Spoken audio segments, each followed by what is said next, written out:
بسم اللہ الرحمن الرحیم۔ السلام علیکم ورحمۃ اللہ وبرکاتہ۔ دوستو، بار بار حج اور عمرہ کرنے کے لیے یہ وظیفہ بہت زبردست ہے۔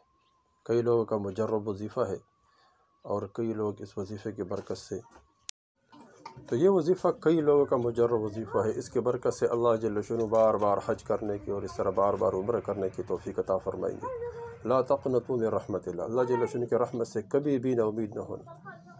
یہ نہ سوچنا کہ یہ کہاں سے ہوگا، کس طرح ہوگا، کب ہوگا اور کوئی سبب نہیں ہے، کس طرح ہوگا۔ نہیں، اللہ جل شانہ کے لیے کوئی مشکل نہیں ہے۔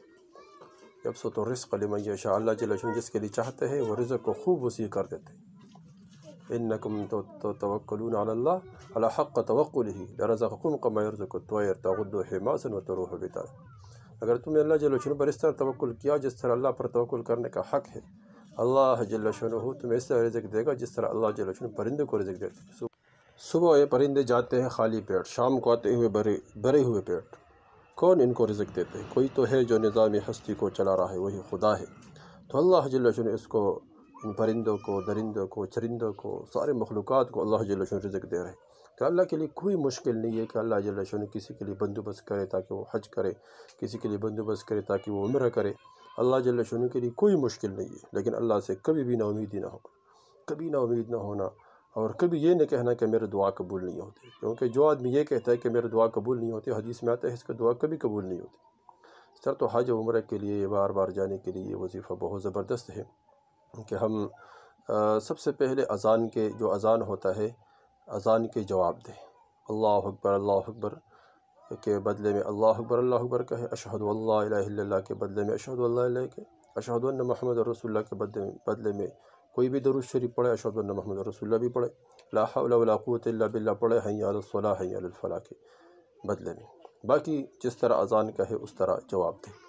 اور اذان کے بعد پھر اذان کے جو دعا ہے اللہم رب ھذہ الدعوۃ التامہ پڑھے، اس کے بعد کوئی بھی درود شریف پڑھے، پھر اس کے بعد تلبیہ کہے 7 مرتبہ، لبیک اللہم لبیک لبیک لا شریک لک لبیک، آخر تک۔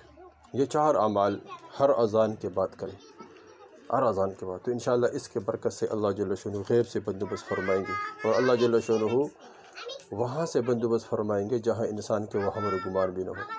پابندی کے ساتھ نماز پڑھے، کبھی نماز نہ چھوڑنا، اور نماز کے اگر پہلے موقع ملتے یا بعد میں موقع ملتے ہیں 2 رکعت نوافل صلاۃ الحاجت پڑھے، اور اللہ جل شانہ سے دعا مانگے کہ اللہ میرے لیے حج اور عمرے پر جانا آسان فرما، اور میرے لیے غیب سے بندوبست فرما۔ تو انشاءاللہ ان وظائف کے بدلے اللہ جل شانہ ضرور غیب سے بندوبست فرمائیں گے، اور اللہ جل شانہ وہاں سے بندوبست فرمائیں گے جہاں سے انسان کا گمان بھی نہ ہو۔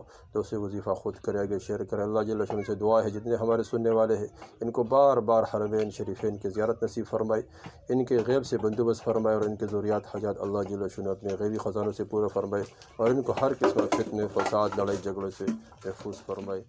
آمین ثم آمین۔